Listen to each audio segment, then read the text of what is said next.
తాకట్టులో ఉన్న బంగారాన్ని విడిపించి ఆ రోజు ఆన్లైన్ ధరకే కొంటుంది కొమ్మూరి గోల్డ్. వాగర్థ వివ సంపృక్తౌ వాగర్థ ప్రతిపత్తయే జగతః పితరౌ వందే పార్వతీ పరమేశ్వరౌ. ఆదిత్యాయ చ సోమాయ మంగళాయ బుధాయ చ గురుశుక్ర శనిభ్యశ్చ రాహవే కేతవే నమః. శృంగేరి జగద్గురు పీఠాధిపతులకి, కంచి పీఠాధిపతులకి నమస్కారములు తెలియచేసుకుంటూ కార్యక్రమాన్ని ప్రారంభిద్దాం. వీక్షించేటువంటి ప్రేక్షకులకి ముందుగా వైశాఖ పౌర్ణమి శుభాకాంక్షలు.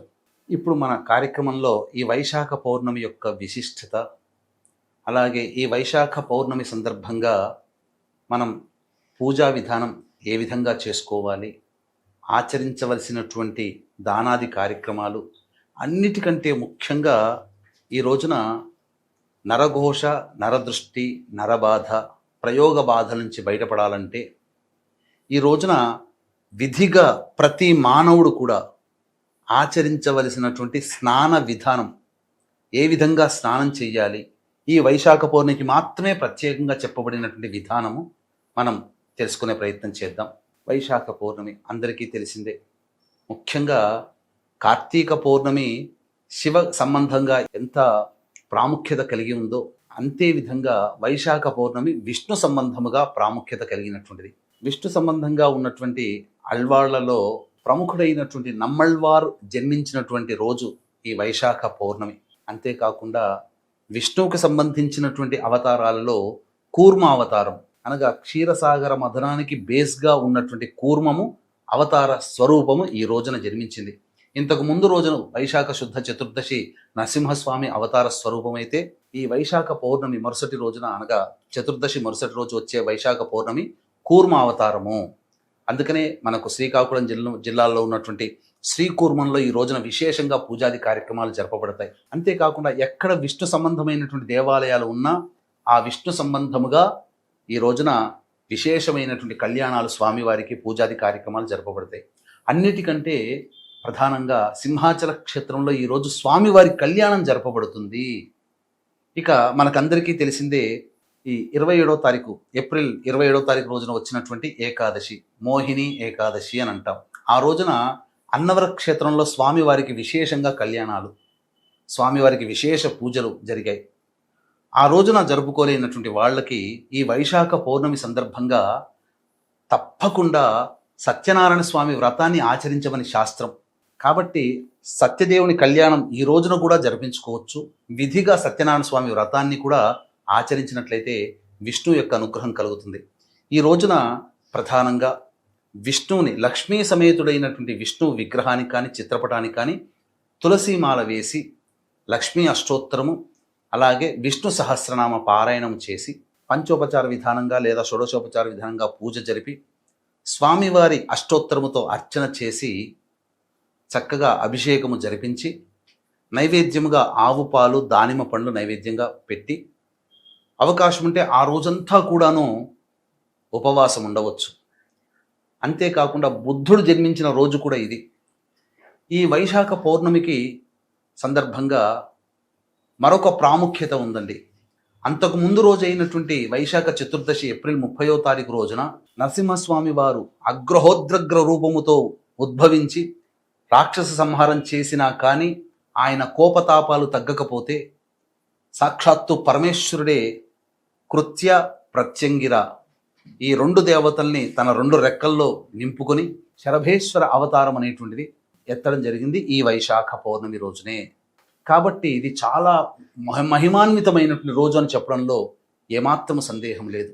ఇక ఈ రోజున చేయవలసినటువంటి దానాల గురించి మీకు తెలియచేస్తాను. ముఖ్యంగా ఈ రోజున చేయవలసినటువంటి దానాలలో ఉదక కుంభదానము, రాగి కలశములో కానీ లేదా మట్టి పాత్రలో కానీ శుద్ధమైన నీరును నింపి అందులో పచ్చకర్పూరము, జాజికాయ, జాపత్రి, ఇలాచి, కుంకుమ పువ్వు ఇవన్నీ వేసి పుష్పములు 2 పుష్పములు వేసి, అలాగే ఈ ఉదక కుంభదానముతో సహా చెప్పులు, గొడుగు, వస్త్రము, మిఠాయిలు, ఇవన్నీ కూడా విసనకర్ర, ఇవన్నీ కూడా బ్రాహ్మణుడికి దానం చేస్తే విశేషం. లేదా అవసరం ఉన్నటువంటి అనాథలకైనా అభ్యాగుతులకైనా ఈరోజు దానము చేయండి.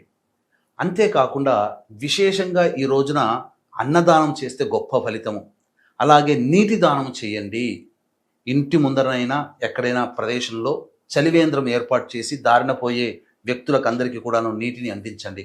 లేదు ఒక 100 రూపాయలు మీ దగ్గర ఉన్నా లేదా 500 రూపాయలు మీ దగ్గర ఉన్నా ఆ యొక్క వాటర్ బాటిల్స్ వస్తాయి చిన్నవి, అవి వచ్చే పోయే వ్యక్తులకి ఎండ సమయంలో కనుక దాహార్తిని కనుక మీరు తీర్చినట్లయితే తప్పకుండా ఈరోజు చేసినటువంటి పుణ్యఫలము అనంతమైనటువంటి ఫలితం ఇచ్చి మీరు జన్మల నుంచి చేసుకున్నటువంటి పాపకర్మ అంతా కూడా తొలగిపోతుందని చెప్పడంలో ఏమాత్రం సందేహం లేదు ఈ దాన కార్యక్రమాలు చేయడం ద్వారా. అయితే విశేషంగా ఈ రోజున స్నానం ఆచరించే విధానం గురించి మనం తెలియచేసుకుందాం. ముందుగా వీక్షించేటువంటి ప్రేక్షకులకి కూడా ఈ యొక్క వైశాఖ పౌర్ణమి సందర్భంగా మన పీఠమాధ్వర్యంలో మీ జాతకరీత్యా కలుగు విద్య, వివాహ, ఉద్యోగ, దాంపత్య, అనారోగ్య సమస్యలు, శత్రుబాధ, నరఘోష, నరదృష్టి, వీసా ప్రాబ్లమ్స్, ప్రయోగ బాధల నివారణకి మరియు మేష, మిథున, కర్కాటక, సింహ, కన్య, వృశ్చిక, ధనుస్సు, కుంభ, మీన రాశుల్లో జన్మించిన వారికి శనిదోష నివారణ హోమాలు, ఈ సర్వదోష నివారణ పూజల హోమాలలో భాగంగా మే 1వ తారీఖు రోజున వైశాఖ పౌర్ణమి సందర్భంగా సాయంకాలం 6 గంటలకి ప్రారంభమవుతాయి. ఈ కార్యక్రమంలో నమోదు చేసుకున్నటువంటి వాళ్ళకి శక్తిపాతం చేసినటువంటి కరుంగలి మాల ఇవ్వడం జరుగుతుంది. అవకాశం ఉన్నటువంటి వాళ్ళు మే 1వ తారీఖు సాయంకాలం 5 గంటల లోపల ఈ కార్యక్రమంలో మీ గోత్రనామాదులు నమోదు చేసుకోవచ్చు. ఇక విధిగా స్నానం ఆచరించబడినటువంటి సందర్భంగా ఎప్పుడు కూడా సముద్ర స్నానము చేయకూడదు. ఎందుకంటే తన దారికి అడ్డు వచ్చాడనే ఉద్దేశంతో కోపోద్రిక్తుడైనటువంటి అగస్త్య మహాముని సముద్రాన్ని మింగివేసినటువంటి సందర్భంగా తిరిగి సముద్రుడు వేడుకోగా వదిలివేసే మార్గము అతని పురీషనాళము ద్వారా బయటపడ్డది. ఈ పురీషనాళం ద్వారా బయటపడడం ద్వారా సముద్రము ఉప్పగా మారింది. అప్పటి నుంచి అందుకనే తాగడానికి ఆమోదయోగ్యము కాదు. అందుకనే ఎల్లవేళలా అపవిత్రమవుతాం సముద్ర స్నానము గనక చేసినట్లయితే. అందుకే సముద్రము దాటి వెళ్ళినటువంటి వ్యక్తికి మళ్ళీ తిరిగి వచ్చిన తర్వాత ప్రాయశ్చిత్తాలు చేసుకోవాలని చెప్పి శాస్త్రం. అందుకే మనం సముద్రం దాటకూడదు. కానీ ఈ సముద్రుడు అపవిత్రుడైనటువంటి కారణం చేత వేడుకోగా కొన్ని ప్రత్యేకమైనటువంటి పర్వదినాలలో ఈ సముద్ర స్నానం ఆచరించడం చెప్పబడింది. అటువంటి పర్వదినాలలో మహిమాన్వితమైనటువంటిది వైశాఖ పౌర్ణమి. ఈ వైశాఖ పౌర్ణమి సందర్భంగా సముద్ర స్నానము విధిగా ఆచరించాలి. అయితే ఎవరైతే నరఘోష, నరదృష్టి, నరబాధలతో ఇబ్బంది పడుతున్నారో, సమస్యలతో ఇబ్బంది పడుతున్నారో, ప్రయోగ బాధలతో ఇబ్బంది పడుతున్నారో అటువంటి వాళ్ళు కరక్కాయ తీసుకొని సముద్రానికి ఎదురుగా ఉండి క్లాక్ వైజ్ డైరెక్షన్గా 3 సార్లు, యాంటీ క్లాక్ వైజ్ డైరెక్షన్గా 3 సార్లు తల చుట్టూ తిప్పి ఆ సముద్రంలో వేసి సముద్ర స్నానం ఆచరించండి. తద్వారా ఈ వైశాఖ పౌర్ణమి సందర్భంగా ఈ విధంగా చేసినటువంటి సముద్ర స్నానం ద్వారా మీకున్నటువంటి నిజంగా ప్రయోగ బాధలు, నరదృష్టి, నరఘోష తొలగిపోతాయి. ఒకవేళ ఇది తంత్రశాస్త్రంలో చెప్పిందండి కాబట్టి ఖచ్చితంగా ఫలితం ఇస్తుంది. ఒకవేళ ఇప్పుడు నగరాల్లో సముద్రం ఉండదు కదండి, మరి అటువంటి మేమేం చెయ్యాలి అని చెప్పి చాలామంది అడగవచ్చు. అటువంటి సందర్భంగా సముద్రము ద్వారా లభ్యమయ్యేటువంటి వస్తువుల్లో ప్రధానమైనటువంటిది గళ్ళ ఉప్పు. కాబట్టి మనం స్నానం చేసే బకెట్ నీటిలో గళ్ళ ఉప్పు వేసి కరిగిపోయిన తర్వాత కరక్కాయని 3 సార్లు clockwise, anticlockwise డైరెక్షన్గా తిప్పి ఆ నీటిలో వేసి ఆ స్నానము చేసినట్లయితే తప్పకుండా సముద్ర స్నానం చేసినటువంటి పుణ్య ఫలితం మన ఇంట్లో ఉన్నాయని దక్కుతుంది. ముఖ్యంగా ఆ సముద్రం విధానంగా సముద్రంలో కానీ లేదా ఇంట్లోనైనా చెప్పిన విధంగా స్నానం ఆచరించినటువంటి వాళ్ళు అగస్త్య మహామునిని మనసారా స్మరించుకుంటూ స్నానం ఆచరించండి. తప్పకుండా మీకు ఆ స్నాన ఫలితం దక్కుతుంది. అలాగే మహామహిమాన్వితమైనటువంటి వైశాఖ పౌర్ణమి సందర్భంగా ఈ సంబంధించినటువంటి మీ జాతకరీత్యా కలుగు అన్ని రకాల సమస్యల నివారణకి సర్వదోష నివారణ పూజల హోమాలు సాయంకాలం 6 గంటలకి ప్రారంభమవుతాయి. కాబట్టి మే 1వ తారీఖు సాయంకాలం 5 గంటల లోపల మీరు గోత్రనామాదులు నమోదు చేసుకోవచ్చు.